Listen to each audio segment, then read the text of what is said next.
Before we begin, if you're enjoying these stories from law enforcement across America, please take a moment to subscribe and hit that like button. It really helps us continue sharing these accounts. And I'm curious, where are you watching from? Drop your location in the comments. Now, let's get into tonight's story. My name is Sarah Benally, and I've been working as a police officer for the Navajo Nation Police Department for over 9 years. The incident I'm about to tell you about took place in the fall of 1991, and I still don't fully understand it. But even if no one believes me, I need to tell someone. I grew up in the Navajo Nation, in a small community near the town of Shiprock, New Mexico. If you've never seen Shiprock before, it's hard to describe. Imagine a massive volcanic formation rising about 1,600 feet above the high desert floor, with rugged rock walls that look like the wings of an ancient stone ship. In the Navajo language, this is called Tsebitai, meaning winged rock. According to our legends, this rock is the remains of a giant bird that brought our ancestors to these lands. It's sacred. It's forbidden to climb. And people who ignore that warning tend to have very bad things happen to them. I joined the tribal police force in 1988, fresh out of the academy, idealistic, and eager to serve my community. My grandmother didn't approve. She said I was walking between two worlds, the traditional Navajo way and the modern Bilagayana way, and that kind of walking could make you lose your balance. She was right, but not in the way she thought. By 1991, I'd been on the force for 3 years. I'd handled domestic disputes, DUIs, livestock theft, the usual reservation crimes. Nothing prepared me for what started on the night of October 1st. I was working the evening shift, 6 p.m. to 2 a.m., patrolling the area around Shiprock. It was a Tuesday, unseasonably cold for early October, with a wind that cut through your jacket and made the sagebrush rattle like bones. I'd just stopped at the trading post in Shiprock town for coffee when the call came through. Unit 7, we have a report of a missing hiker. White male, mid-30s, name of David Fenton. Last seen this morning heading toward the Shiprock formation. Wife just reported him overdue. I grabbed my radio. Unit 7, copy. Do we have a description of what he was wearing? Red jacket, blue jeans, hiking boots. Wife says he's an experienced hiker but doesn't know the area. I felt my stomach tighten. Experienced hikers were often the ones who got into the worst trouble because they were overconfident. And if he'd been heading toward Shiprock, there were dozens of arroyos and canyons where someone could fall or get lost. Unit 7 responding. Estimated time to staging area, 15 minutes. I drove out toward the rock as the sun was setting, painting the massive formation in shades of orange and red. Even after living in its shadow my whole life, Shiprock never failed to make me feel small. There's something about it that goes beyond its physical size. It has a presence, a weight that presses on you.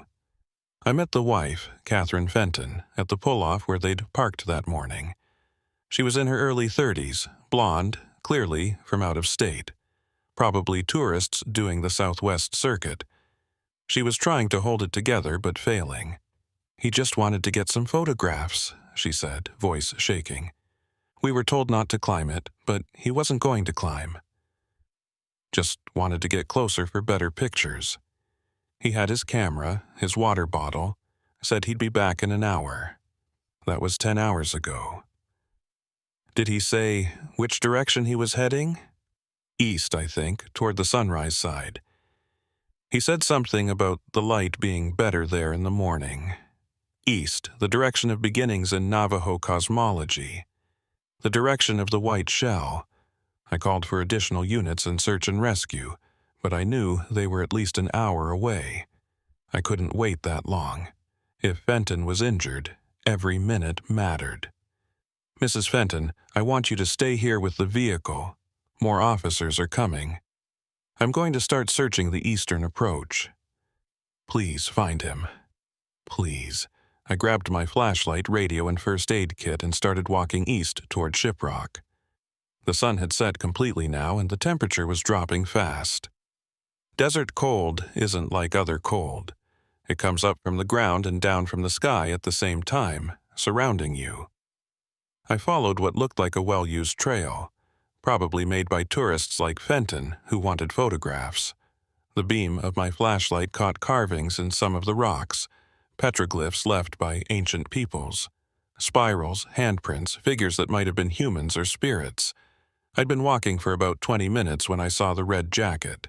He was lying in a small clearing about 100 yards from the base of Shiprock, flat on his back, arms spread wide. Even from a distance, I could tell something was wrong with the way he was positioned. Too perfect, too deliberate. "Mr. Fenton," I called out, breaking into a run. "David Fenton, can you hear me?" No response. I reached him and knelt down, checking for a pulse. Nothing. His skin was cold, far colder than it should have been after just 10 hours, even in October.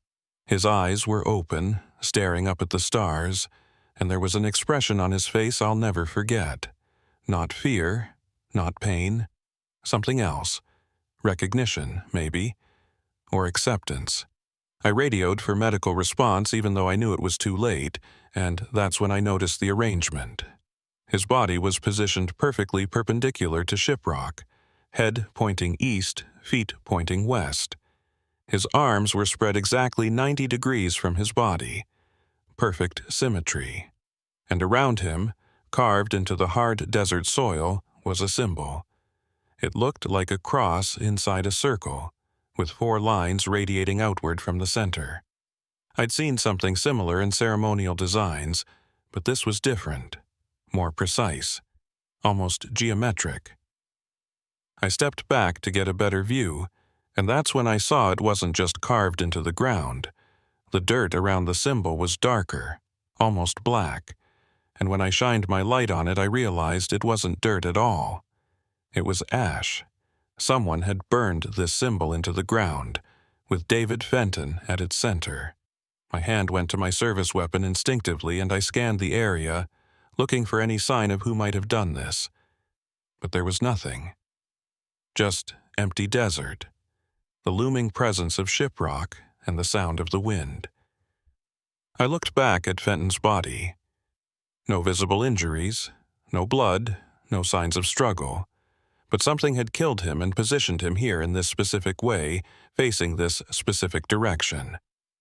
I was about to radio for immediate backup when I noticed something in his jacket pocket. The corner of a small recorder, the kind reporters or students use. I carefully pulled it out and hit rewind, then play. Fenton's voice came through, slightly breathless, excited. "October 1st, approximately 4 p.m. I'm about a quarter mile from Shiprock now. The light is perfect. Catherine's going to love these shots." A pause, the sound of footsteps on gravel. "There's something here. Some kind of pattern in the rocks. Looks ceremonial. Getting closer to document it." Another pause, longer this time. "That's strange." There's a woman standing near the rock formation. I didn't see her approach, she's just standing there, facing the rock, not moving. My grip on the recorder tightened. "Ma'am? Hello? Are you okay?" More footsteps, faster now. "She's not responding." I'm getting closer. "Wait, that's not..." "She's not..." Static, then a sound I couldn't identify. Not quite a scream, not quite a gasp. Something in between. Then Fenton's voice again, but different. Distant. Dreamlike. "She's already there." At the center. She's already there. How is she already there? More static, and then silence except for the sound of wind on the recorder's microphone.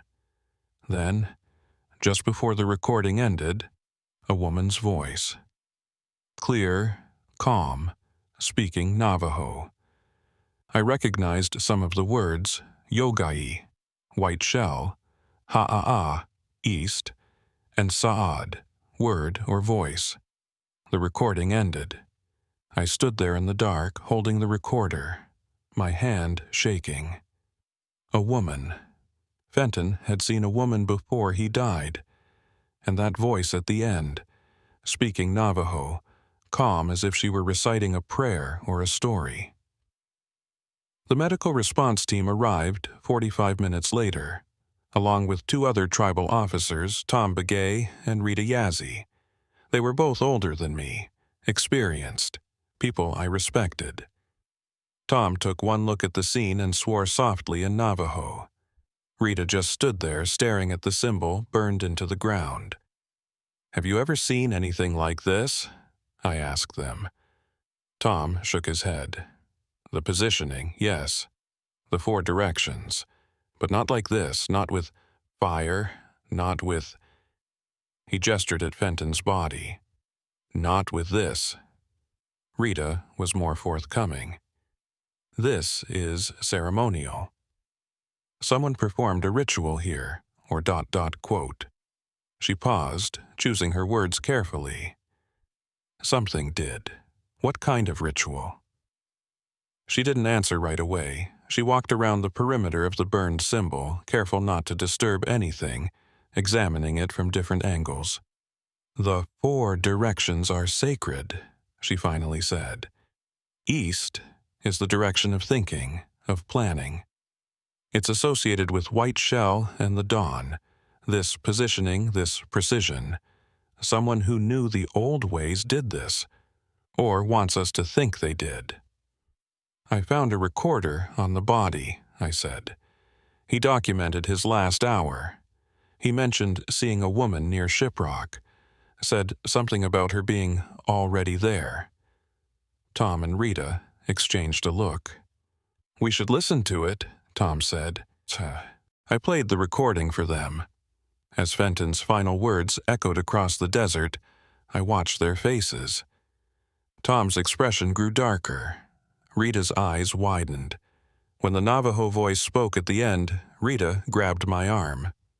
"Play that again." I rewound and played the final 30 seconds again. "That's not just Navajo," Rita said quietly. "That's Old Navajo. Traditional phrasing, the kind my grandmother's grandmother would have used. What's she saying?" Rita listened carefully, then translated. "In the white shell of dawn, the first voice speaks. The eastern path opens. 4 shall walk, 1 shall stand. The center awaits." The words sent a chill through me that had nothing to do with the October cold. "It's a prophecy," Tom said, "or a warning, or both." We spent the next 3 hours processing the scene. The medical examiner arrived and confirmed what I already knew. David Fenton was dead, cause unknown, no visible trauma. His body temperature was far lower than it should have been, as if he'd been dead for days, not hours. The symbol burned into the ground was measured and photographed. Perfect geometry. Perfect alignment with Shiprock and the cardinal directions. The ash was collected for analysis, though I doubted it would tell us anything useful. By the time we finished, it was nearly 3 a.m. I was exhausted, cold, and deeply unsettled. Catherine Fenton had been informed of her husband's death. She'd collapsed, screaming, asking us how this could happen, who could have done this to her husband. We had no answers. I drove back to the station as dawn was breaking, the sky turning pink and gold over the desert. Shiprock rose black against the sunrise, that massive stone ship that had guarded this land for millions of years. I filed my report, trying to document everything I'd seen and heard without sounding insane. Missing hiker found dead, suspicious circumstances, possible homicide, investigation ongoing. But I knew it was more than that. The precision of the positioning, the burned symbol, the recording, that voice speaking in Old Navajo. This wasn't a random killing. This was deliberate. This was ceremonial. and something told me it wasn't over. I went home to my small house on the edge of Shiprock town, exhausted but unable to sleep. I kept hearing Fenton's voice on that recording. She's already there. At the center, she's already there. Already where? The center of what? I finally fell asleep around noon, and I dreamed. In the dream, I was standing in the desert, facing Shiprock. The sun was setting, painting the rock in shades of red like blood. A woman stood before me, her back to me, wearing traditional Navajo dress. She was facing the rock, completely still. "Ma'am?" I called out in the dream. "Are you okay?" She didn't turn around. Instead, she raised her right arm and pointed at Shiprock. 4 lines of light shot out from the peak, stretching across the desert in perfect alignment with the 4 cardinal directions: east, south, west, north. Then she spoke, in that same voice from the recording, 4 shall walk, 1 shall stand. The center awaits. She turned to face me, and I saw her face. It was my face. I woke up gasping, drenched in sweat despite the cold. The sun was setting. I'd slept the entire day. My phone was ringing. It was Tom. "Sarah, we've got another one." My heart sank. Another missing person? Found dead. 2 hours ago. Same positioning, same burn marks. He paused. "Sarah, this one was found south of Shiprock, facing the rock. Same as Fenton, but in a different direction. South, the direction of turquoise, the direction of planning and life. I'm on my way." I got dressed and drove back to Shiprock, my mind racing. 2 bodies, 2 directions, east and south. The pattern was forming, and I didn't like where it was leading. Because if someone was placing bodies in the 4 sacred directions around Shiprock, that meant 2 more were coming. West and north, and then the center. 4 shall walk, 1 shall stand. The center awaits. As I drove through the gathering darkness toward Shiprock, toward another death scene, toward another piece of this terrible puzzle, I couldn't shake the image from my dream. The woman with my face, pointing at the rock. Speaking words I didn't understand, but somehow knew were meant for me. I was a police officer. I dealt in facts, in evidence, in rational explanations. But I was also Navajo, and I knew that some things in this world don't follow the rules we want them to follow. Some things are older than our understanding, deeper than our laws. Shiprock loomed ahead of me in the twilight, that sacred, forbidden rock, and somewhere in its shadow, someone or something was leaving bodies in the 4 directions. I had a terrible feeling I knew who would be standing at the center when this was all over. The woman from my dream. The woman with my face. Myself. The second victim was Maria Gonzalez, a 28-year-old teacher from Albuquerque who'd come to Shiprock on a photography expedition. Just like David Fenton, just like dozens of tourists who visit the formation every year, looking for that perfect shot, that Instagram moment, that story to tell their friends. But Maria Gonzalez would never tell her story, because when I arrived at the scene, 2 miles south of Shiprock, she was lying in the exact same position as Fenton. On her back, arms spread at perfect 90-degree angles, head pointing toward the rock. Around her, burned into the desert floor, was the same symbol. A cross in a circle, 4 lines radiating outward. Only this time, the ash was darker, almost blue-black. Tom and Rita were already there, along with the medical response team. The sun had fully set now, and the scene was lit by harsh portable lights that made the shadows twist and dance. Rita was standing at the edge of the burned symbol, not speaking, just staring. "Same as yesterday?" I asked Tom as I approached. He nodded grimly. "Same positioning, same symbol, same impossible situation. No witnesses, no signs of struggle, no visible cause of death. She was reported missing this morning by the friend she was traveling with. They were staying in Farmington. Maria wanted to get sunrise shots of Shiprock, came out here alone, never came back. Does she have a recorder? Checked already. Nothing, but there's this. He handed me a digital camera in an evidence bag. Found it next to the body. Last photo was taken at 7:14 this morning. I looked at the camera's small screen. The last image showed Shiprock at dawn, the rising sun painting it gold and pink. Beautiful, peaceful, normal. Scroll back, Tom said. I pressed the review button. The second-to-last photo made my breath catch. It was the same view of Shiprock taken maybe 30 seconds before the final shot. But in this one, there was a figure. A woman standing at the base of the rock formation, her back to the camera. Zoom in, Rita said, appearing at my shoulder. I zoomed in as much as the camera would allow. The figure was too far away for facial details, but I could make out what she was wearing. Traditional Navajo dress, dark-colored, with a silver concho belt catching the morning light, and she was standing in a position I recognized. Facing the rock, right arm raised, pointing. Exactly like in my dream. There's more, Tom said. He pulled out another evidence bag, this one containing a small piece of paper. Found this in her pocket. It's a note, handwritten. I took the bag and read the note through the plastic. If you're reading this, something has gone wrong.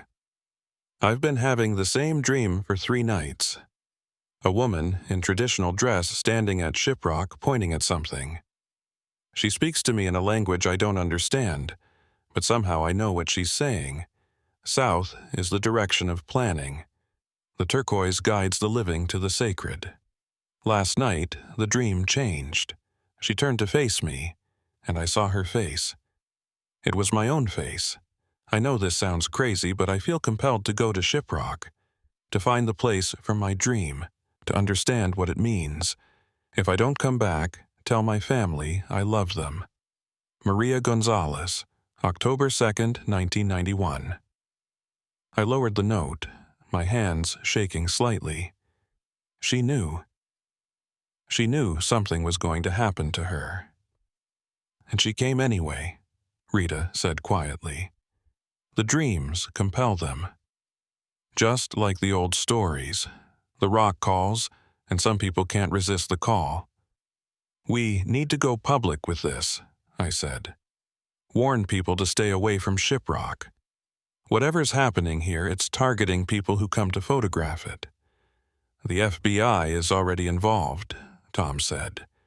2 deaths, possible serial killer, they'll be here by morning. But Sarah... He hesitated. You need to hear the rest of what Rita found. Rita pulled out her own notebook. Her handwriting covered several pages, and I could see she'd been doing research. After last night, I couldn't sleep, she began.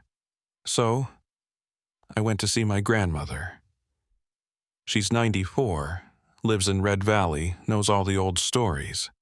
I asked her about ceremonies involving the 4 directions and Shiprock. What did she say? She didn't want to talk about it at first. Said some stories shouldn't be told, especially not about Sebitai. But I pressed her, told her people were dying. Finally, she told me. Rita took a breath. There's an old story, from before the Long Walk, before the white people came. About a time when the balance was broken, when someone tried to use the sacred for their own power. A medicine person, corrupted by their own knowledge. They performed a ceremony at Shiprock, trying to open a path to the spirit world. The ceremony required 4 offerings, placed in the 4 sacred directions. East, south, west, north.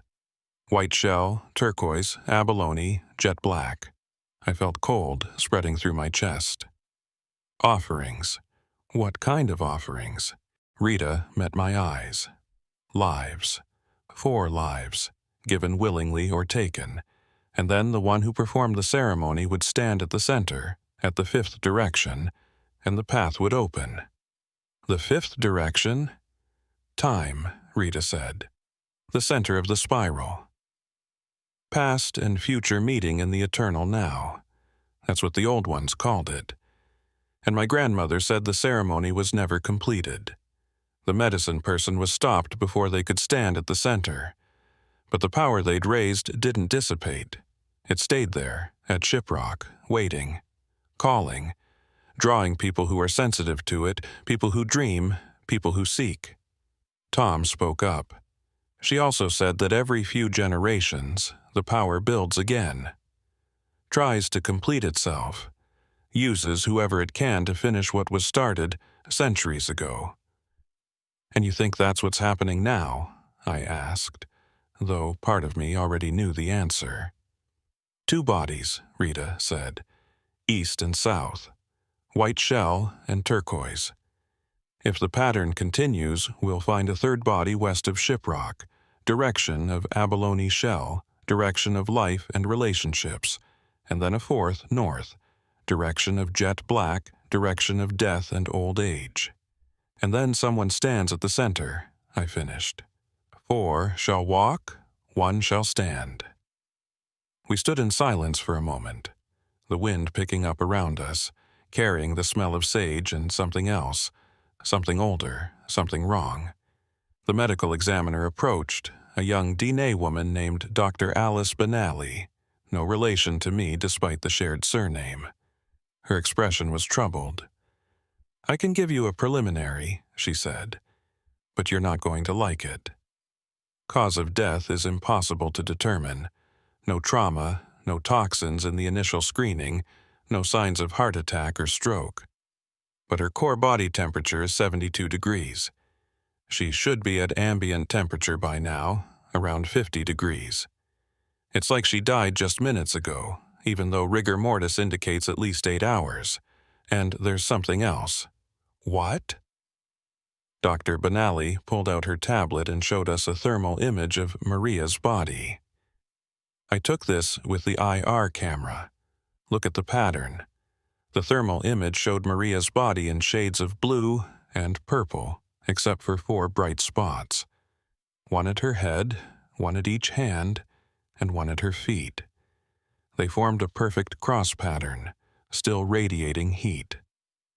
"Those points are still 98.6 degrees, Dr. Benally said. "Normal body temperature. Only at those 4 exact points. The rest of her is cold. It's as if—" She struggled for the words. "As if her life force is still here, just concentrated in those 4 directions." Rita made a sound, something between a gasp and a prayer. She pulled out her notebook and showed Dr. Benally a quick sketch she'd made. It matched the thermal pattern exactly. The 4 sacred directions. "This isn't a serial killer," Rita said. "This is the ceremony completing itself. Using these people as fuel, as anchors in the 4 directions. Their life force is being held here trapped, forming a pattern around Shiprock." "Then we stop it," I said, forcing confidence into my voice. "We close the area, keep people away, break the pattern."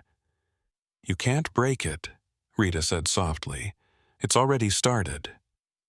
The only way to stop it is to prevent the 3rd and 4th deaths, and the center." Tom's radio crackled. "Unit 7, Unit 3, any units in the Shiprock area. We have a report of another missing person. James Mitchell, age 42, from Texas. Wife reports he went for a sunset hike west of Shiprock 3 hours ago. Hasn't returned. West, the direction of abalone, the direction of life." We all looked at each other, the same thought running through our minds. "He's already dead," Rita whispered. "The pattern is accelerating." I grabbed my radio. "All units, this is Officer Benally. We need search teams west of Shiprock immediately. Consider this a potential homicide investigation. No one approaches Shiprock Formation itself without backup. Repeat, no one approaches the rock. But even as I gave the orders, I knew it was too late for James Mitchell. The ceremony was building momentum, feeding on itself. East at dawn, south at morning, west at sunset. The pattern of the sun's journey across the sky, the eternal cycle. And that meant north would be at midnight. Tonight. We split up. Tom and 2 other officers headed west to search for Mitchell. Rita stayed at the south scene to coordinate with the FBI agents who were en route. I drove back to the station to brief the captain and organize additional resources. But as I drove through the darkness, past Shiprock's looming silhouette, I couldn't stop thinking about the dreams. Fenton had seen a woman in his last moments. Maria had dreamed about a woman for 3 nights before her death, and I had dreamed of a woman with my face pointing at the rock. When I got to the station, I sat in my patrol car for a moment, trying to gather my thoughts. My phone buzzed, a text from my grandmother, which was unusual. She rarely used her phone. "Granddaughter, I heard about the deaths. You need to come see me. Tonight. There are things you must know, things about our family." I stared at the message, unease crawling up my spine. I texted back, "I'm working a case. Can it wait?" Her response came immediately. "No. Your mother should have told you years ago. Come now, before it's too late. Before you stand at the center. Before I stand at the center." My hands went numb. How could she know? How could she possibly know about the prophecy, about the 5th direction, about any of this? I called Tom. "I need to take an hour. Family emergency. Call me the second you find Mitchell." "Sarah, we need all hands." "I know. 1 hour, I promise." I drove to my grandmother's house on the north side of the reservation, a traditional hogan she'd lived in for 60 years. She was waiting for me on the porch, wrapped in a blanket despite the cold, her face grave.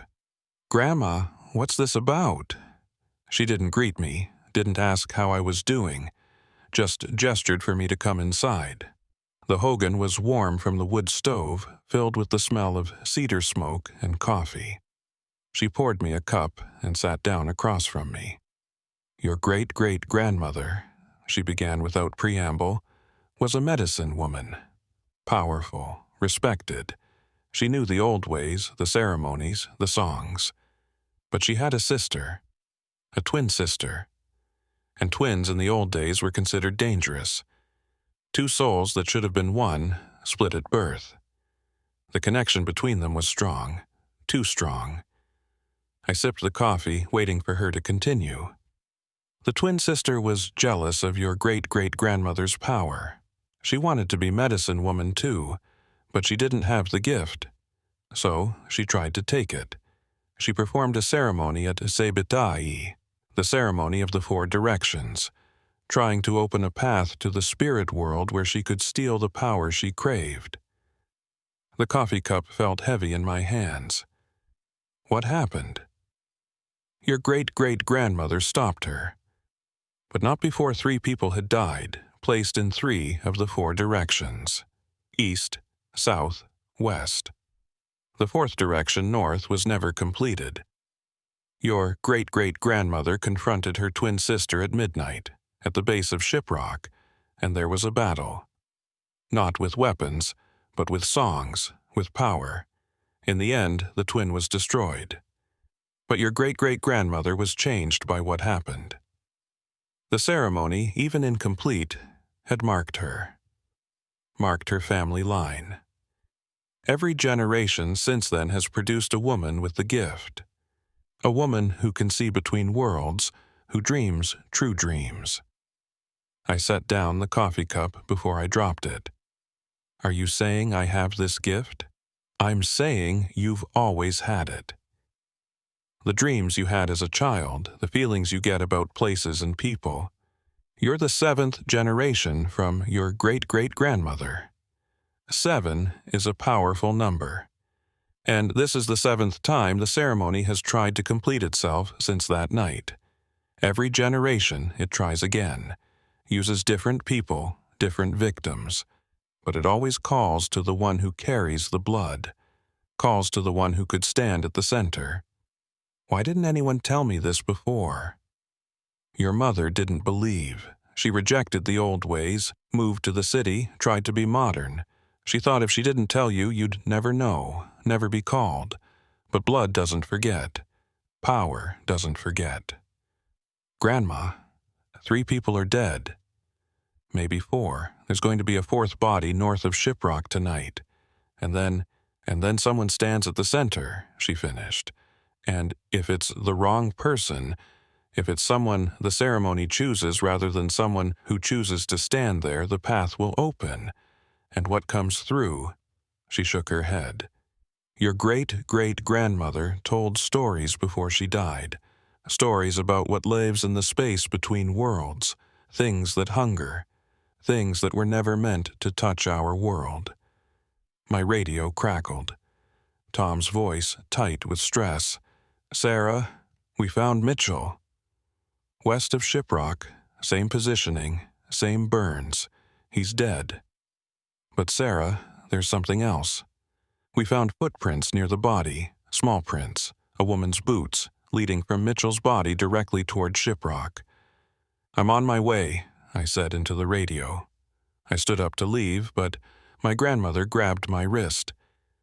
Listen to me.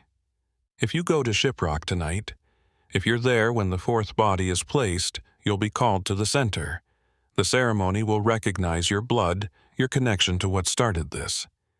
You'll have a choice. Stand at the center and close the path, or refuse and let the ceremony choose someone else. But closing the path requires sacrifice. It always has. What kind of sacrifice? She didn't answer, just pulled me into a tight embrace, something she rarely did. Be strong, granddaughter. Be worthy of your ancestors. And remember, the center is not a place. It's a choice. I drove back toward Shiprock at full speed, my mind reeling. 3 bodies placed, 3 directions completed. East at dawn, south at morning, west at sunset. And if the pattern held, north would be at midnight, just over 2 hours from now. When I arrived at the west scene, it was chaos. FBI agents had arrived, including a special agent named Martinez who immediately tried to take over the investigation. Tom and Rita were arguing with him, insisting this wasn't a normal case, that he didn't understand the cultural elements at play. James Mitchell lay in the same position as the others, arms spread, perfectly aligned, facing Shiprock. The burned symbol around him glowed faintly blue in the darkness, like heat still trapped in the earth. His camera was beside him, last photo showing the same thing as Maria's, a woman in traditional dress standing at the base of Shiprock, her back to the camera, and the footprints. Small boots, women's size 7 or 8, leading from Mitchell's body directly toward the rock formation about a mile away. We need to follow those tracks, Agent Martinez said. Could be our killer. It's not a killer, Rita said firmly. It's the ceremony itself, manifesting. You can't arrest a ceremony. That's ridiculous. Someone is killing these people and staging the bodies. Someone with knowledge of Navajo ceremonial practices. We follow the tracks, we find our suspect. I looked at Rita and Tom. We all knew what those tracks meant. Someone was walking the pattern, completing the ceremony, walking from direction to direction, following the sun's path, east to south to west, and the tracks led toward the rock because that's where the 4th direction waited. North, the direction of jet black, the direction of death and completion. How many officers do we have available? I asked Tom.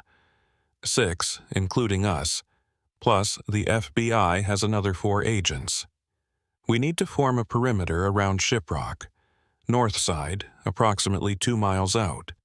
That's where the 4th victim will be placed if the pattern continues, and we need to do it now. Martinez objected, but I didn't have time to argue. I radioed the other officers and gave them coordinates, forming a loose circle around the northern approach to Shiprock. If someone was going to place another body there, they'd have to go through us. Rita pulled me aside. "Sarah, you talked to your grandmother." It wasn't a question. Somehow she knew. "Yes, then you know what's coming. You know who the ceremony will call." "Maybe. I don't know. I don't understand any of this." "You don't have to understand. You just have to choose. When the moment comes, you'll know what to do." We took positions at the northern perimeter at 11:15 p.m., 45 minutes until midnight. The night was clear and cold, the stars so bright they cast shadows. Shiprock rose black against the sky, a darkness darker than the night itself. I was stationed at the eastern edge of the northern perimeter, about 2 miles from the rock's base. Tom was a quarter-mile to my west. Rita was back at the command post coordinating communications. The FBI agents were spread out along the perimeter, skeptical but following orders, 11:30 p.m. Nothing, just wind and darkness, and the sound of my own breathing. 11:45 p.m. Movement on the radio. Agent Martinez reporting possible activity, footsteps, something moving in the darkness. Then static. "Martinez, repeat. What's your position?" Rita's voice on the radio, tense. No response. "All units, converge on Martinez's last known position. North Perimeter, Sector 4. I ran through the darkness, flashlight bouncing, radio clutched in my hand. Other lights appeared, other officers running toward the same point.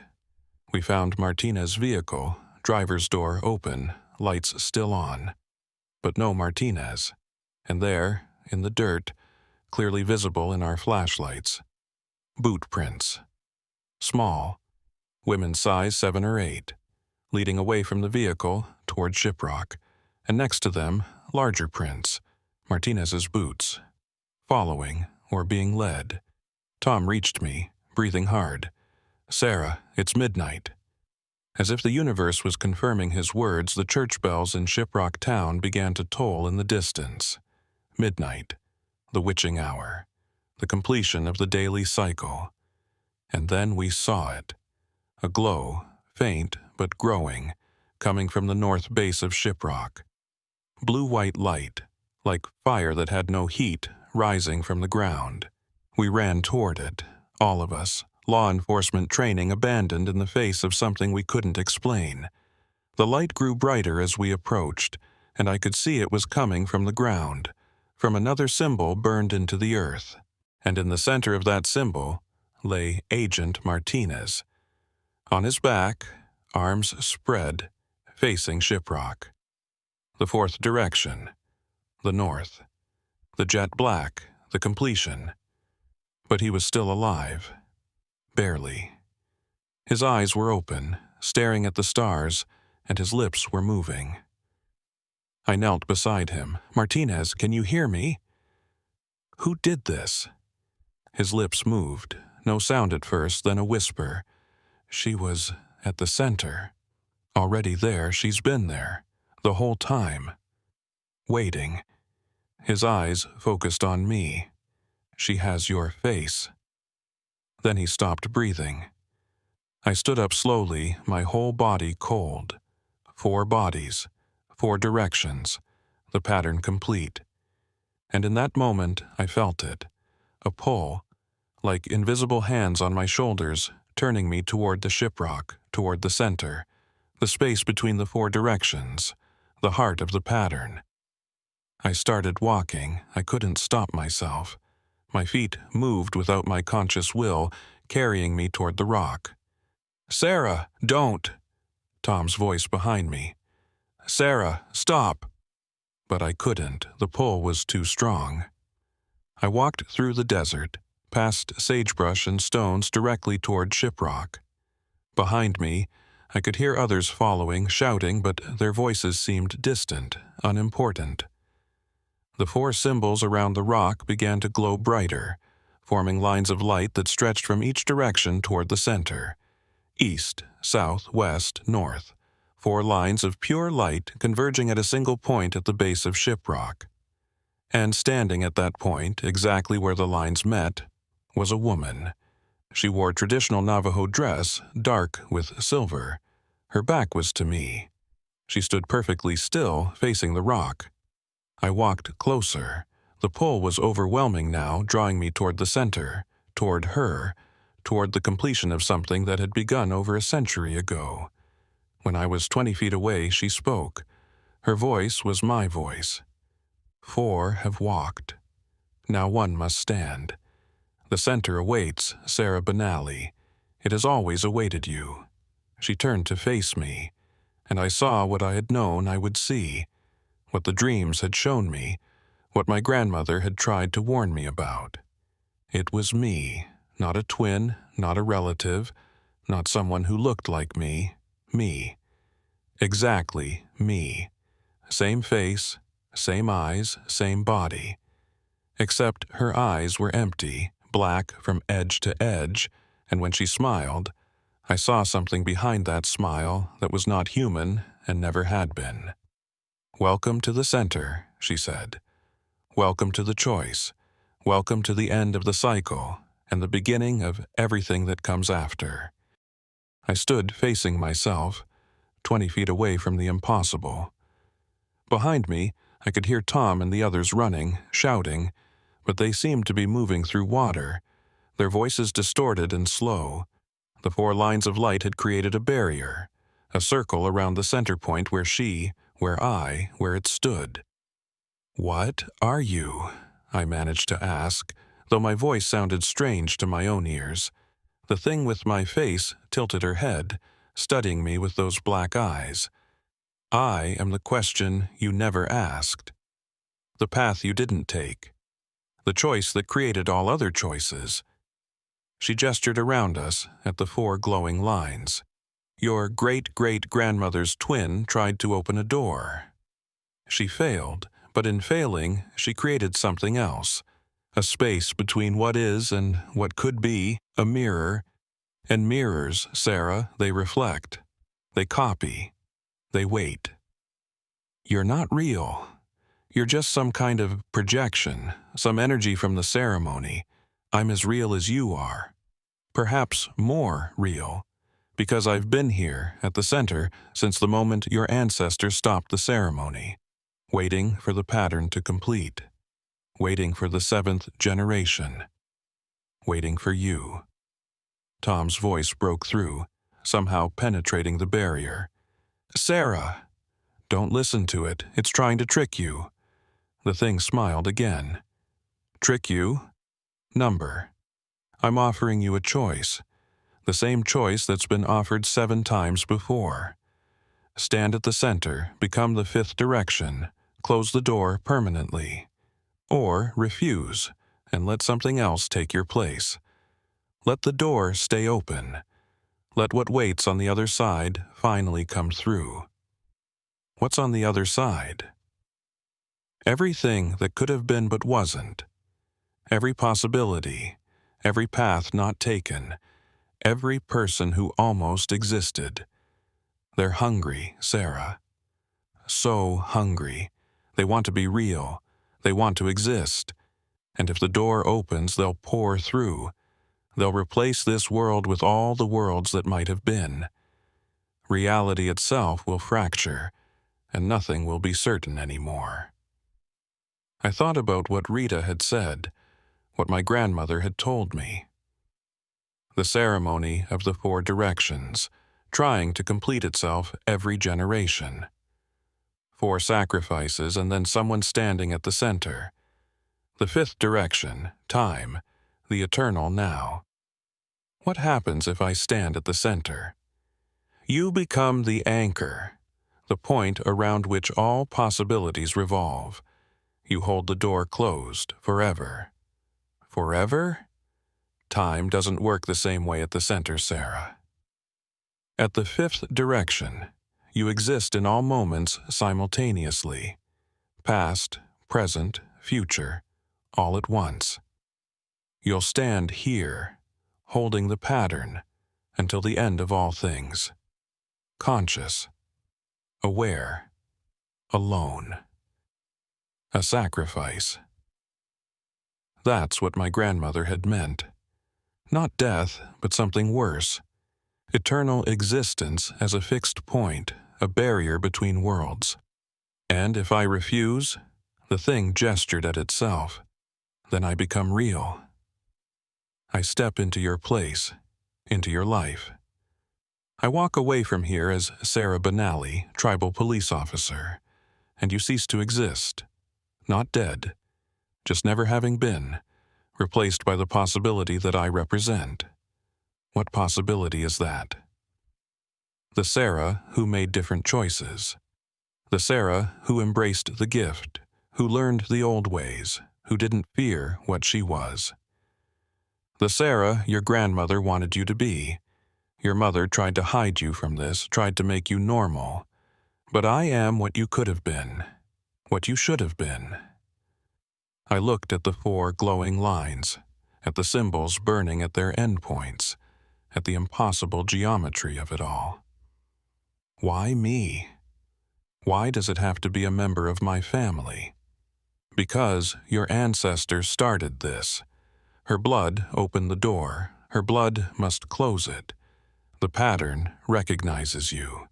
It calls to you. You can feel it, can't you? The pull towards the center.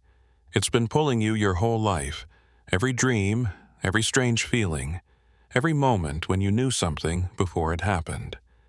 That was the center calling.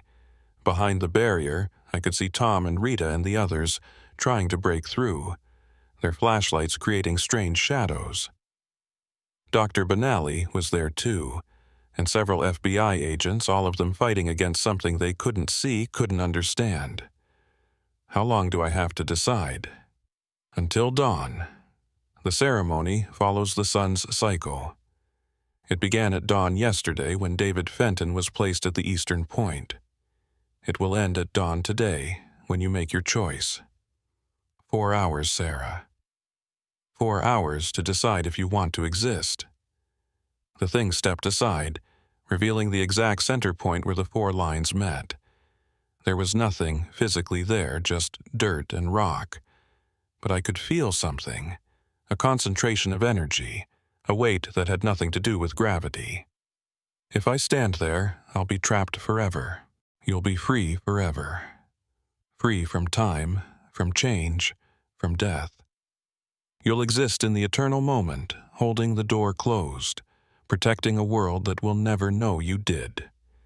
No one will remember you, Sarah. The pattern will rewrite itself. Your friends, your family, they'll remember a different Sarah, the one I become, or they'll remember no Sarah at all. The ceremony erases the anchor, that's the price. I looked at my hands, solid and real in the strange light. I thought about my life. 28 years old, a tribal police officer living in the same small town where I grew up. My mother, who didn't understand me. My grandmother, who knew too much. Tom and Rita, the closest things I had to real friends. Not much of a life, maybe, but it was mine. Can I see them? The other side? What's waiting to come through? The thing's expression changed, becoming almost sympathetic. You don't want to see, trust me. They're not evil, not exactly. They're just desperate. Imagine being almost real, almost existing, forever trapped in the space between possibility and actuality. That desperation becomes something else over time, something hungry, something that would consume this entire world just to have a moment of being real. The sky was beginning to lighten in the east, just barely. Dawn was coming, the end of the cycle. I need to think quickly. When the sun breaks the horizon, the choice makes itself. If you're not at the center, I am. And this world changes, maybe not in ways you'd notice at first. Small things, A different color of your patrol car, a different name for your town. But it spreads, ripples out, until nothing is quite as it was. And somewhere in that new world, you won't exist. You'll be the possibility that wasn't chosen. I turned away from her, facing Tom and the others trapped outside the barrier. I couldn't hear them clearly, but I could see their faces. Tom, who'd been patient with me when I was a rookie. Rita, who'd shared her knowledge and never made me feel stupid for not knowing the old ways. Dr. Benally, young and smart and trying so hard to serve her community. They'd remember me wrong. Or not at all. I thought about David Fenton, Maria Gonzalez, James Mitchell, Agent Martinez. 4 people dead because the ceremony needed anchors in the 4 directions. 4 lives sacrificed so that I could stand at the 5th. Or I could refuse. Let the thing with my face take my place. Live my life. Make different choices. Maybe better choices. I walked toward the edge of the barrier, as close as I could get to Tom. He was shouting something, his face desperate. I focused, trying to hear him through the distortion. Not your fault. Don't blame yourself. Find another way. But there wasn't another way. That's what made it a sacrifice. A real choice with real consequences. I looked back at the thing at the center. If I stand there, if I become the anchor, what happens to the 4 people who died? Fenton, Gonzalez, Mitchell, Martinez? Their life force is already part of the pattern. It can't be returned, but their deaths will have meaning. They'll have held the door closed, prevented something terrible. Isn't that what they would have wanted? You can't know that. Neither can you. But you can choose what happens next. You can give their deaths purpose. The sky was lighter now, maybe 30 minutes to sunrise. I could feel time pressing in, the moment of choice approaching like a wave. I walked back toward the center, toward the thing with my face, toward the point where the 4 lines of light converged. Tell me the truth, I said. If I refuse, if I let you become real and take my place, what happens to the door? Does it just stay open, or it stays open? The thing said quietly, and eventually something comes through. Maybe in a year, maybe in a generation, but the hunger on the other side doesn't diminish. It only grows. So, yes, if you refuse, you're simply delaying the inevitable. Passing the problem to someone else. Someone who won't have your blood, your connection to the pattern. Someone who won't be able to close the door even if they want to. So, there really isn't a choice. If I refuse, I'm just damning someone else down the line. There's always a choice, Sarah. That's what makes us human. We can choose to be selfish. We can choose to pass our burdens to others. That's a valid choice. Not a good one, perhaps, but valid. I looked at the thing for a long moment, studying my own face on someone who wasn't me. What happens to you if I stand at the center? Do you just disappear? I returned to being a possibility. Unmanifested potential. I'll still exist, in a way, in every choice you didn't make, every path you didn't take. But I won't be real, won't be solid, won't be able to touch the world. Do you want to be real? The thing's expression changed, became more vulnerable. More than anything, I've been here for over a century, watching the world through the barrier, unable to touch it, unable to live in it. When you arrived tonight, when the pattern recognized you, I felt what it was like to have a body again. To be solid. To exist. And when you make your choice, one of us will continue to exist, and the other will become the ghost. For the first time, I felt something like sympathy for it. I'm sorry. Don't be. This is the nature of possibility. Only one path can be real at a time. All others remain as echoes, as might-have-beens. The sun was touching the horizon now, a sliver of gold cutting through the darkness. 5 minutes, maybe less, I walked to the center point. Up close, I could feel it more strongly, a pull, like gravity but different.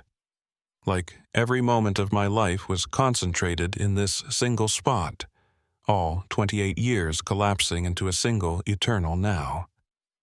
If I do this, I said, will I at least be conscious? Will I know what I'm doing? Yes.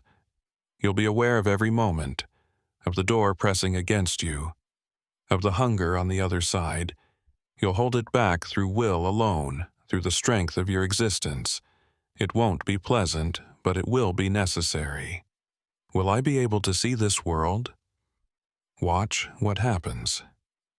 You'll exist in all times simultaneously, past, present, future. You'll see everything and nothing. Time becomes strange at the fifth direction. The sun was higher now, the sky turning from black to deep blue. 3 minutes. I turned to look at Tom one more time. He'd stopped fighting the barrier, just stood there watching me, his face a mixture of fear and understanding. He knew. Somehow, he knew what I was going to do. I mouthed 2 words to him. I'm sorry. He shook his head, tears on his face, and mouthed back, Thank you. The sun broke the horizon. Full dawn. The end of the cycle. I stepped into the center. The effect was immediate and overwhelming. I felt myself expanding, stretching, existing in multiple moments at once. I could see yesterday and tomorrow with equal clarity. I could feel the pattern locking into place around me, the 4 directions anchoring themselves to my existence. And I could feel the door, the thing on the other side, pressing, pushing, desperate to enter. It wasn't one thing, but millions of things, all the possibilities that had never manifested, all the almost people and might have been places and could be moments. They crashed against me like waves, and I had to hold them back through nothing but will. It hurt, not physically, but in a way that had no name. The pain of existing in all moments simultaneously, of being stretched across time itself. I heard the thing's voice, my voice, one last time. Thank you, Sarah, for giving me the chance to be real. I won't waste it. I tried to respond, but I had no voice anymore. I was the center. I was the 5th direction. I was the eternal now, and then I was alone. No, not alone. I could see them, feel them. Tom, Rita, Dr. Benally, all the others. They were walking away from Shiprock, their memories already changing, rewriting themselves. They'd remember a different version of tonight, a version where they found 4 bodies but no explanation. A version where Officer Sarah Benally had disappeared during the investigation. Would they look for me? Would they mourn? I tried to care, but emotions became strange at the center. They existed in all states simultaneously, too contradictory to fully experience. I watched the sun rise fully, watched the day begin, watched the thing with my face walk away from Shiprock, climb into my patrol car, drive toward my life. She would do it better than I had. She'd said so. She'd embrace the gift, learn the old ways, be the Sarah my grandmother had wanted. But she wouldn't be me, and I would stand here at the center of the pattern, holding the door closed for eternity. 4 had walked, 1 stood, the center held. And Sarah Benally, the original Sarah Benally, became a ghost in her own life.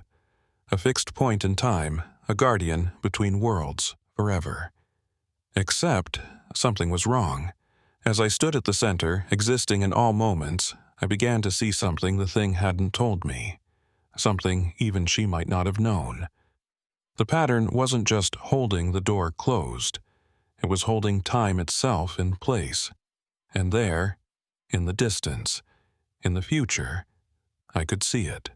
Another person, standing at another center, another ceremony, another choice. Because the door didn't just lead to the realm of possibilities. It led to other times, other places, other versions of Shiprock and the Navajo Nation, and in one of those other times, someone was standing at their own center, holding their own door closed. We were all connected, all the anchors across all the generations. A chain of sacrifice extending through time. I could feel them now. 7 points of consciousness, 7 fifth directions, 7 Sarah Benallis, all standing at the center of the same ceremony in different times. And I realized the truth. I wasn't holding the door closed. I was the door. All of us were. 7 doors, 7 anchors, 7 versions of the same sacrifice. And somewhere, in a time I couldn't quite see, the 7th door was opening. The pattern wasn't ending. It was just beginning. And I had all of eternity to understand what that meant. Existing in all moments simultaneously is like being inside a kaleidoscope where every pattern is real and happening at once. I stood at the center of Shiprock, and I also stood in my childhood home, and I also stood at my own funeral, and I also stood in moments that hadn't happened yet, but would. The first few hours, or years, or minutes, time had no meaning anymore, were the hardest. I tried to hold on to linear thought, tried to maintain my sense of self. But the 5th direction doesn't allow for linear anything. Past, present, and future crash together in an eternal now where everything is simultaneous. I watched my life from the center, watched myself, the new me, the possibility that had become real, living the days I would have lived. She was good at it, better than I had been. She visited my grandmother more often, learned the traditional songs, embraced the gift I'd always been afraid of. Tom and Rita remembered me, but wrong. They remembered Sarah Benalli, who disappeared during the Shiprock investigation, driven mad perhaps by what she'd seen. They looked for me for months. Rita organized search parties. Tom never quite forgave himself for not stopping me from walking into the darkness that night. My grandmother knew the truth. When the new Sarah visited her, I could see recognition in the old woman's eyes. Not the recognition of a familiar face, but the recognition of what had happened. She'd seen it before, after all, seen her own grandmother make the same choice, stand at the same center. But she never said anything, just hugged the new Sarah tightly and whispered, "Be worthy of the sacrifice." As time passed, as I existed in more and more moments simultaneously, I began to understand the true nature of what I'd become. I wasn't just holding a door closed. I was a node in a network of consciousness stretching across time. There were 7 of us. 7 Sarah Benallis, 7 anchors, 7 fifth directions. My great-great-grandmother's twin had been the first, the one who'd failed to complete the ceremony but had created the pattern. She stood at her own center, in her own time, holding her own door.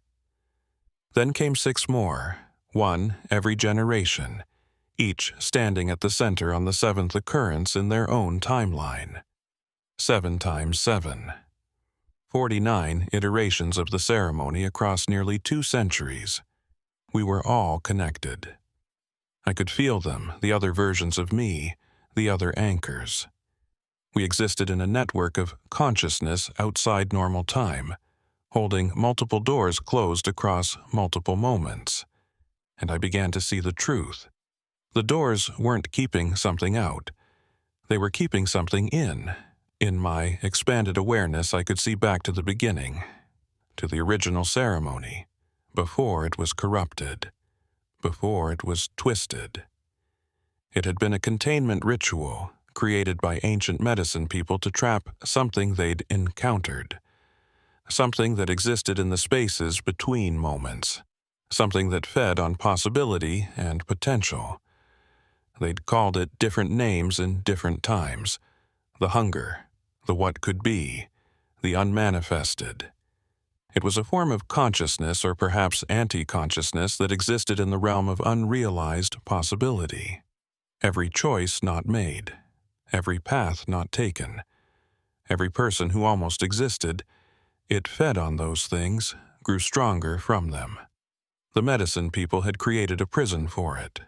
7 points in time, 7 anchors, 7 doors. The pattern wasn't trying to open a path to let something in. It was struggling to keep something trapped. And we, the 7 anchors, were the bars of that prison. But something was wrong. I could feel it in the network. One of the other anchors was weakening. Not my great-great-grandmother's twin. She was the strongest, had been holding the longest.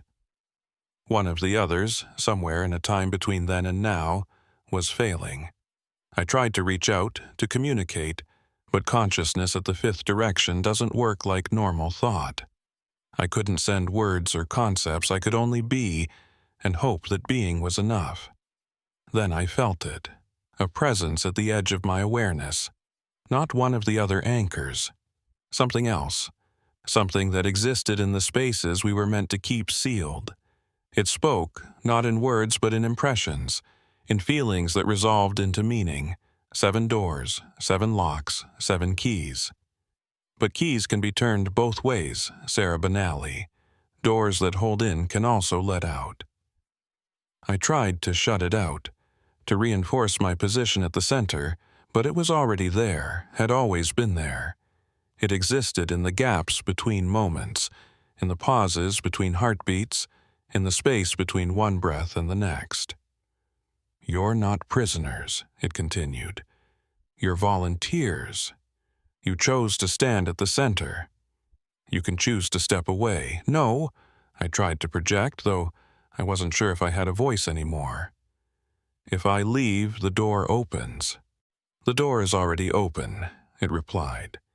"Has been since the first anchor took her place. You're not holding it closed. You're holding yourself in place. The prison isn't for me. It's for you." I felt panic, or what remained of panic, and a consciousness spread across all time. That's not true. The ceremony, the pattern, it's meant to contain. It's meant to trap volunteers, to convince them they're heroes, guardians necessary. But look closer, Sarah. Look at what you're really holding back. Against my will, or perhaps because I still had enough will to be curious, I looked. I extended my awareness beyond the immediate pattern, beyond the 7 anchors, into the space we were meant to be guarding against. And I saw it. Not a hunger, not a threat, just possibility. Infinite, beautiful, terrible possibility. All the things that could have been, all the choices not made, all the lives not lived. They weren't trying to break through. They were just there, existing in their own realm, as valid as the reality we called real. "You're keeping them separate," the presence said, "maintaining the illusion that only one reality can exist at a time. But that's not truth. That's just control. The original medicine people didn't trap me. They trapped themselves, and everyone who came after, in a single, narrow timeline. And they convinced 7 volunteers across 7 generations to hold that prison in place. If that's true, I projected, why do I feel something pushing against the doors? Why can I feel the pressure, the hunger? "That's not us pushing in," it said. "That's you pushing out. Your consciousness spread across all moments, desperate to expand, to be free. You're feeling your own constraint, your own limitation, and interpreting it as an external threat." I didn't want to believe it. Couldn't believe it. I'd sacrificed everything, my life, my existence, my reality, to stand at this center. If it was all a lie, if I was the prisoner rather than the guardian. But even as I tried to reject the idea, pieces began to fall into place. The way the thing with my face had spoken, so eager to be real, so desperate to exist.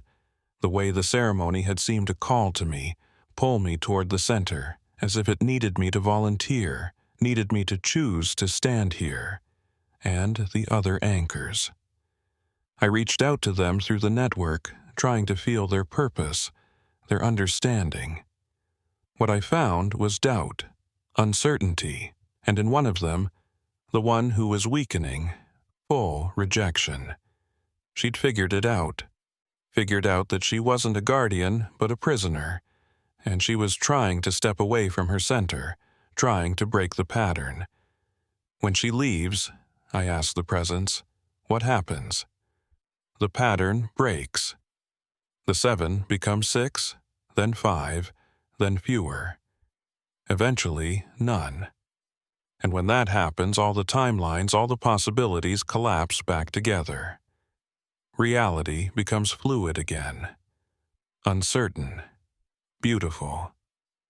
And everyone in this reality, all the people living their lives, making their choices, they continue, but they become aware of the other possibilities. They see the paths they didn't take. They exist in probability rather than certainty. Is that so terrible? I thought about Tom, about Rita, about my grandmother, about the new Sarah living my life. Would they want to exist in a state of quantum uncertainty? Would anyone? But then I thought about David Fenton, Maria Gonzalez, James Mitchell, Agent Martinez, 4 people dead to fuel a ceremony that might itself be a trap. 4 lives sacrificed so that I could stand at a center that might not need guarding. I don't know what to believe, I projected. Then choose what serves you, the presence said. You've spent eternity serving others. Serve yourself. Step away from the center, let the pattern break, see what happens. I almost did it. In that moment, spread across all time, existing in all moments simultaneously, I almost chose to step away, to let go, to stop being the anchor. But then I felt them again, the other 6 anchors, and I understood something the presence either didn't know or wouldn't say. We were connected, all 7 of us. If one of us fell, the others would have to hold more weight, and if enough of us fell, the remaining anchors would be crushed by the pressure. Whether we were guards or prisoners, we were bound together. My choice affected not just me, but all of them. All the other Sarahs across all the other times. You're right, I projected to the presence. I am a prisoner. But I'm not alone, and I won't choose freedom if it means enslaving the others more deeply. Noble, the presence said, and I could feel something like respect in its tone, but flawed if you all chose together. If all 7 anchors stepped away simultaneously, the pattern would dissolve harmlessly, no pressure, no crushing weight. Just release. Can you make that happen? Can you convince the others? I can try. I've been trying. One has already chosen to leave. Others are considering. You could be the catalyst, Sarah. You could be the one who convinces them all. I thought about it. Reached out to the other anchors, feeling their presences. Some were old, had been holding their centers for subjective centuries. Others were new, still adjusting to the strange existence of the 5th direction. All of them were lonely. All of them were uncertain. Could we all step away together? Could we take that leap of faith? I need to see something first, I projected. Show me what happens if we let go. Show me the reality that emerges. The presence obliged, and I saw it. A world where all possibilities existed simultaneously. Where every choice led to multiple outcomes, all of them real. Where people lived in quantum superposition, aware of the lives they were living and the lives they could have lived. It was beautiful. It was terrifying. It was chaos and order in perfect balance, and I realized, this is what the original medicine people had feared. Not invasion, not destruction, but transformation. They'd looked at this fluid, uncertain reality and chosen to fix it. to make it solid, to create a single stable timeline at the cost of infinite possibility. They'd built a prison not to keep evil out, but to keep change contained. I understand now, I projected to the presence. And I've made my choice. I could feel its attention focus on me, waiting. I'll talk to the others. I'll try to convince them, but on one condition. What condition? If we do this, if we all step away and let reality become fluid again, you have to promise that the people in it will have the power to choose. They won't just be swept away by probability. They'll have agency. Will, that's already true, the presence said. Humans have always had the power to choose. The pattern just convinced them they only get one choice, one life, one reality. I'm simply offering them the truth. Every choice is valid. Every path is real. Every possibility can exist. I reached out through the network of anchors, broadcasting to all 7 of us at once. It took every bit of consciousness I had left, every fragment of will.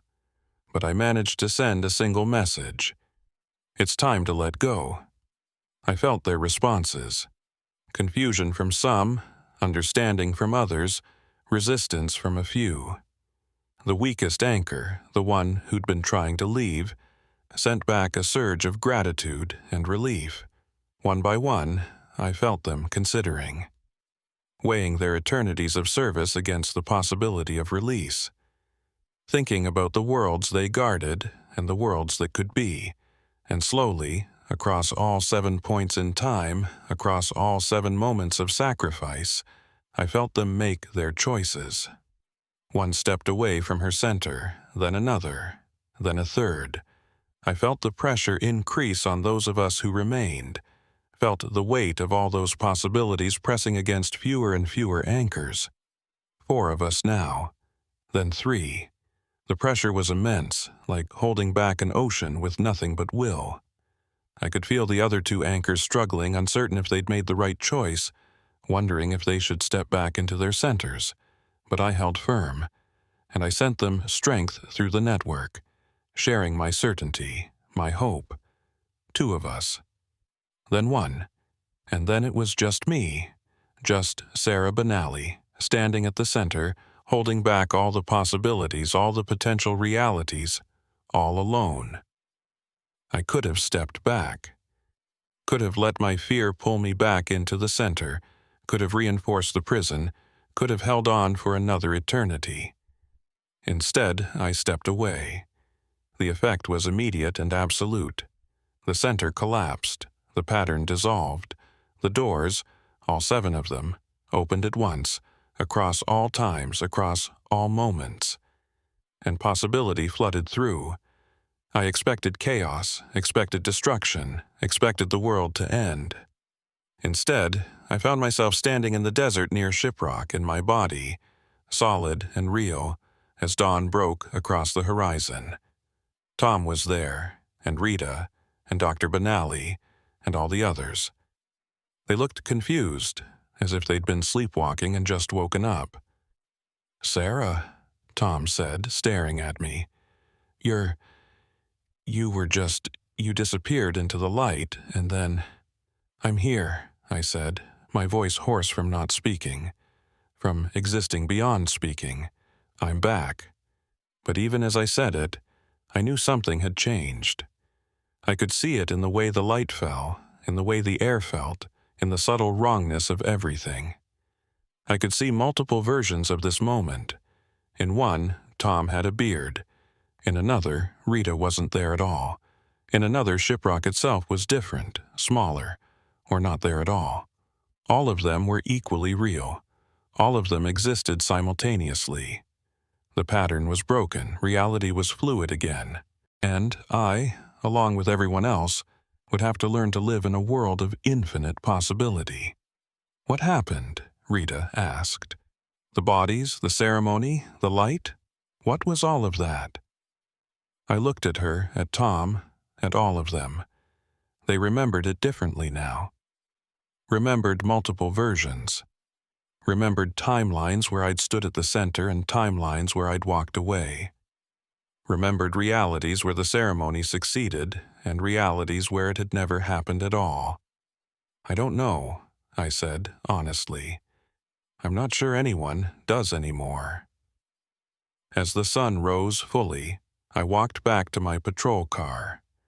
The new Sarah, the possibility that had become real, was gone, dissolved back into potential when the pattern broke. Or perhaps she was me now, merged back into the single consciousness that had split. I couldn't tell, and that was the point.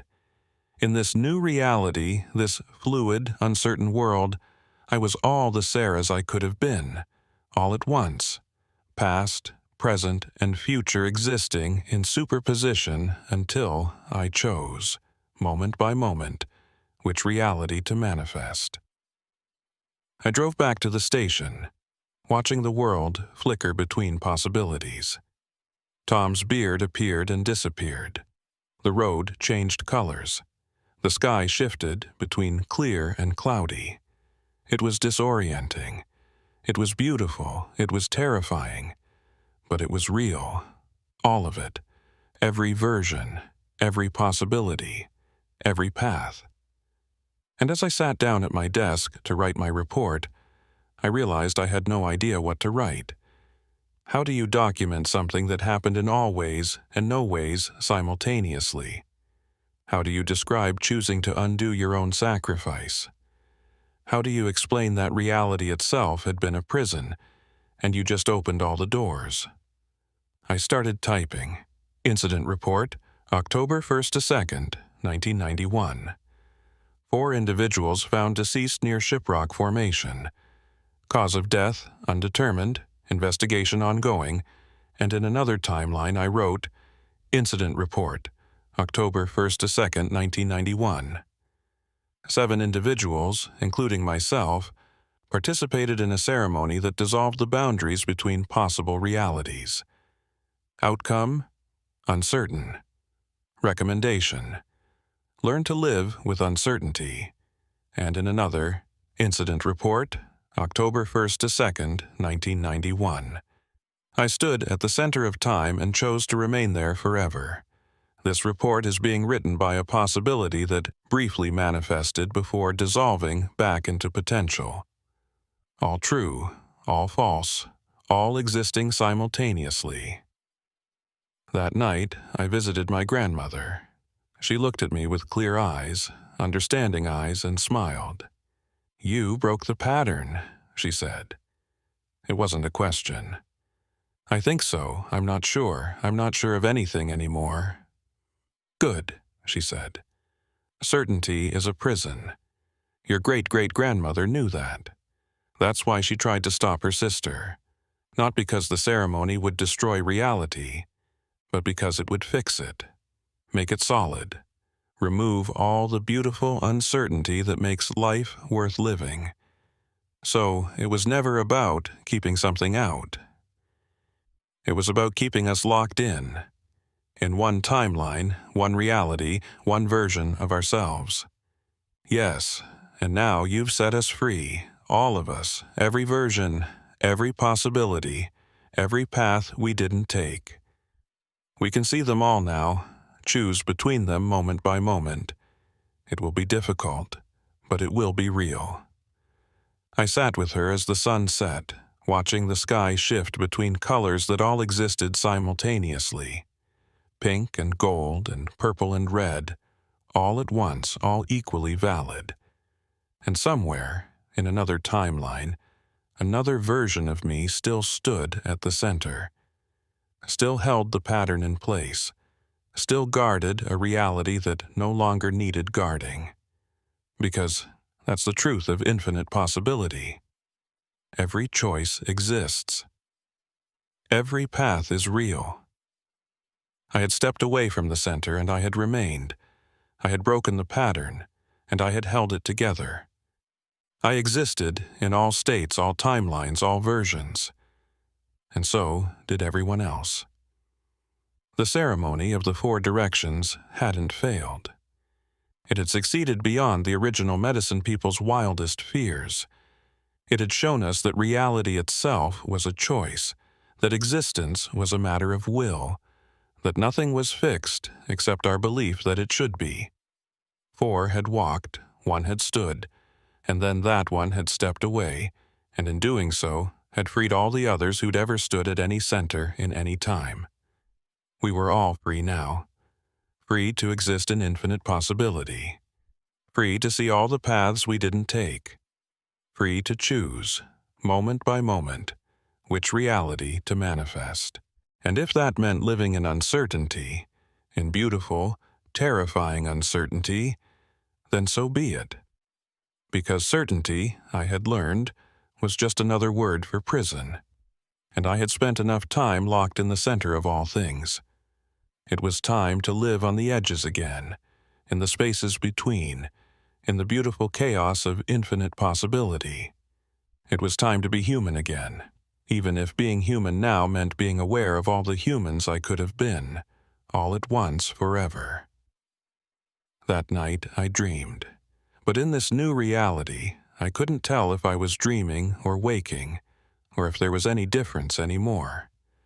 In the dream, I stood at Shiprock, watching the sunset, and 7 versions of me stood there too, all the anchors, all the guardians, all the prisoners we'd been. We looked at each other and smiled, and then we walked away, in 7 different directions, toward 7 different lives, all of them real, all of them ours. The center was empty now. The 5th direction was just another choice, and reality, beautiful, uncertain reality, flowed on in infinite possibility, forever.